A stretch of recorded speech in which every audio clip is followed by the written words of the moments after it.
Handa na ang 83 mobile primary care facility na makarating sa iba't ibang parte ng bansa para maghatid ng libre at dekalidad na serbisyong medikal para sa mga Pilipino. Lula nito ang iba't ibang medical equipments gaya ng mobile digital x-ray machine, ultrasound machine at hematology analyzer. Maliban sa mga ito, mayroon ding mga microscope at ophthalmoscope. Nagkaroon na ng paunang distribusyon ng mga ito sa ilang mga lalawigan ng Aurora, Bataan, Bulacan, Nueva Ecija, Pampanga, Tarlac at Zambales na pinangunahan ng unang ginang. Tugon ito sa kakulangan ng mga pasilidad at kagamitang tumutugon sa kalusugan ng mga residente. Nagsagawa rin ang Department of Health ng pagsasanay at oryentasyon ng mga health officials mula sa 7 probinsyang nabigyan para turuan sila kung paano patakbuhin ang mobile primary care facility.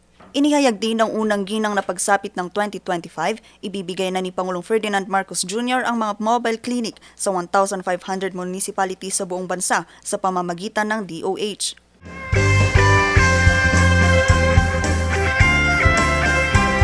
Samantala, dinaluhan naman ni Pangulong Ferdinand Marcos Jr. at ng unang ginang ang pagdiriwang ng ika-4 na konsyerto sa palasyo bilang pagkilala sa mga sakripisyo ng mga healthcare workers sa bansa.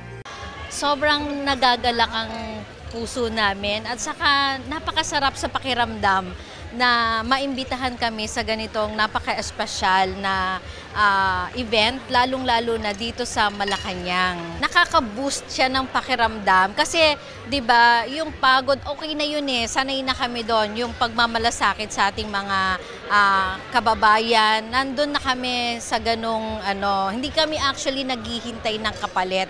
Honored kami na nakakarating ang invitation sa mga ordinaryong tumutulong sa bayan na katulad namin. Ilan lamang ang mga ito sa mga programang hatid ng pamahalaan para kilalanin ang mga kontribusyon ng bawat ahensya ng gobyerno. Vanessa Bugtong para sa Luzon Headlines.